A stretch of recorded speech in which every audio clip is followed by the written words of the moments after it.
Assalamualaikum warahmatullahi wabarakatuh.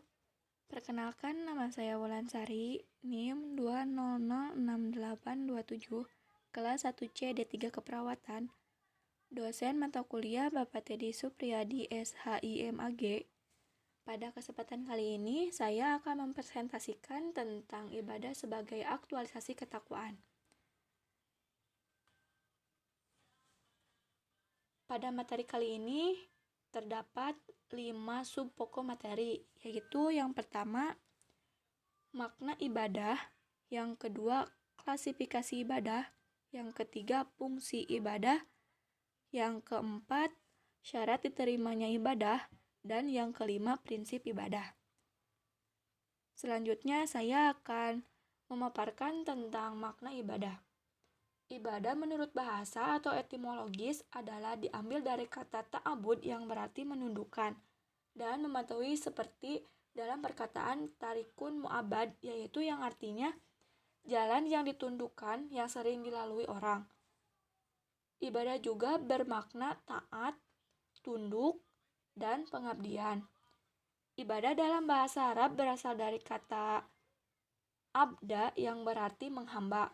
Jadi, dalam ibadah pada dasarnya manusia meyakini bahwasannya dirinya hanyalah seorang hamba yang tidak memiliki keberdayaan apa-apa. Sehingga, ibadah adalah bentuk taat dan hormat kepada Tuhannya. Selanjutnya, yaitu tentang klasifikasi ibadah. Secara garis besar, ibadah dapat dibagi menjadi 2 macam, yaitu yang pertama, ibadah qasah. Ibadah qasah atau khusus, atau ibadah mahdah, ibadah yang ketentuannya pasti, yaitu ibadah yang ketentuan dan pelaksanaannya telah ditetapkan oleh nas dan merupakan cari ibadah kepada Allah Subhanahu wa Ta'ala. Contohnya seperti sholat, puasa, zakat, dan juga haji. Yang kedua yaitu ibadah ammah atau umum, yakni semua perbuatan yang mendatangkan kebaikan dan dilaksanakan dengan niat yang ikhlas karena Allah Subhanahu wa Ta'ala. Contohnya seperti minum, makan, dan bekerja mencari nafkah. Materi selanjutnya yaitu fungsi ibadah. Saat kita mendapatkan surprise, misalnya sebuah mobil mewah, kira-kira apa yang terbersit di benak kita? Padahal hal tersebut tidak pernah kita minta sebelumnya. Mungkin dapat dipastikan bahwa pertanyaan pertama akan muncul adalah dari siapa semua ini? Naluri manusia akan selalu bertanya, dari siapa dan siapa yang merencanakan ini semua? Melalui proses bertanya ini, kemudian kita mengetahui siapa yang memberikan itu semuanya. Misalnya, atasan kita yang memberinya. Apa kira-kira yang akan kita lakukan? Pastinya berterima kasih kepada atasan kita. Nah, ketika kita membuat sesuatu, tak mungkin tanpa sebuah tujuan. Begitu juga Allah menciptakan kita dan lahir di dunia pasti memiliki tujuan. Adapun salah satu tujuan Allah menciptakan manusia itu semata-mata untuk beribadah kepadanya. Hal ini bukan berarti bahwa Allah butuh kepada ibadah kita, tapi karena kasih sayang dan maha tahunya, Allah akan membutuhkan manusia. Oleh karena itu, ibadah merupakan suatu kebutuhan manusia. Yang selanjutnya yaitu tentang syarat diterimanya ibadah. Agar suatu ibadah itu dapat diterima oleh Allah Subhanahu wa Ta'ala, maka beberapa hal berikut ini sangat penting untuk diperhatikan, yaitu yang pertama, kesahan suatu amal. Menurut fikih, sah merupakan lawan dari batal dan perbuatan yang dihukumi syah apabila memenuhi rukun dan syaratnya. Syarat yaitu sesuatu perbuatan kita yang tidak sah kecuali ada syarat itu, tetapi ia bukan bagian dari perbuatan itu. Contohnya, wudhu adalah syarat sahnya sholat, tapi wudhu bukan bagian dari sholat. Adapun rukun dapat diartikan sebagai suatu perbuatan tidak sah kecuali ada rukun itu, dan ia bagian dari perbuatan itu. Contohnya, tidak sah sholat jika tidak membaca Al-Fatihah. Yang kedua yaitu tentang keikhlasan seorang hamba. Melakukan suatu perbuatan ibadah dengan motivasi semata-mata untuk dan karena diharap ridho Allah sebagai bentuk manifestasi dari dua kalimat syahadat, sehingga tidak terbersit dalam hatinya mengharapkan atau bergantung pada pandangan manusia, sehingga jatuh pada perbuatan riya, di mana riya merupakan syirik kecil. Yang ketiga yaitu senantiasa beramal dan bermujahadah dalam beramal. Melaksanakan suatu peribadatan bukan sebatas kegiatan rutinitas atau menggugurkan kewajiban semata, namun terus berupaya untuk senantiasa bersungguh-sungguh meningkatkan kualitas ibadahnya di samping kuantitasnya. Yang keempat yaitu ittiba, yang artinya mencontoh atau sesuai dengan tuntunan Rasulullah SAW.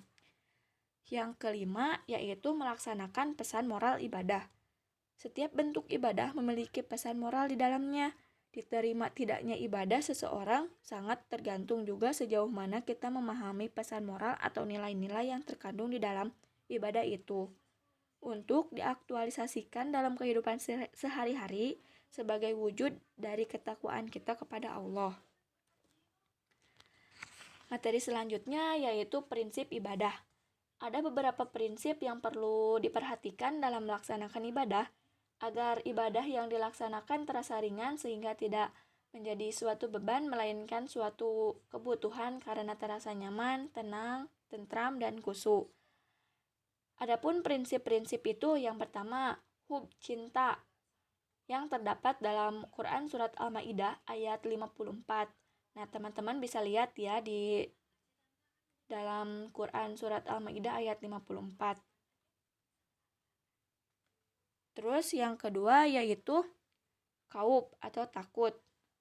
Khauf atau takut adalah ibadah hati. Tidak dibenarkan khauf ini kecuali terhadapnya Subhanahu wa ta'ala. Khauf adalah syarat pembuktian keimanan seseorang. Allah berfirman dalam Quran surat Al-Imran ayat 175, dan juga apabila khauf kepada Allah berkurang dalam diri seorang hamba, maka ini sebagai tanda mulai berkurangnya pengetahuan diri terhadap Robnya. Sebab orang yang paling tahu tentang Allah adalah orang yang paling takut kepadanya. Firman Allah dalam Quran surat Al-Baqarah ayat 165.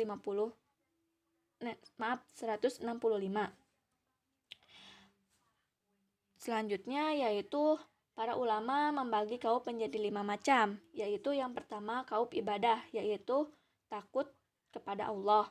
Yang kedua khauf syirik, yaitu memalingkan ibadah qalbiyah ini kepada Allah, kepada selain Allah. Contohnya kepada para wali, jin, patung-patung, dan sebagainya.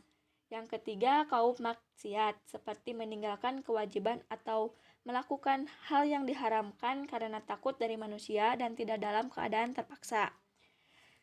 Terus yang keempat yaitu khauf tabiat, seperti takutnya manusia dari ular, takut singa, takut tenggelam, takut api atau musuh dan selainnya.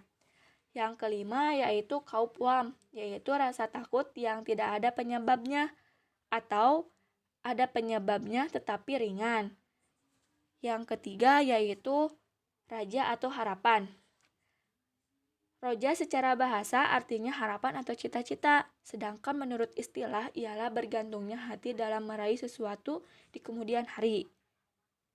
Roja merupakan ibadah yang mencakup kerendahan dan ketundukan, tidak boleh ada kecuali kepada Allah Azza wa Jalla. Khauf atau rasa takut dan roja rasa harap adalah dua ibadah yang sangat agung.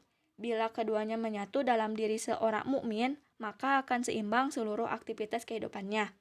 Pendek kata, dalam khauf atau takut dan roja pengharapan, seorang mukmin akan selalu ingat bahwa dirinya akan kembali ke hadapan Sang Penciptanya karena adanya rasa takut. Di samping ia akan bersemangat memperbanyak amalan-amalan karena adanya pengharapan. Mungkin cukup sekian presentasi yang saya dapat sampaikan. Mohon maaf bila ada perkataan yang kurang merenah dan juga tulisan yang salah. Wabillahi wal taufiq wal hidayah. Wassalamualaikum warahmatullahi wabarakatuh.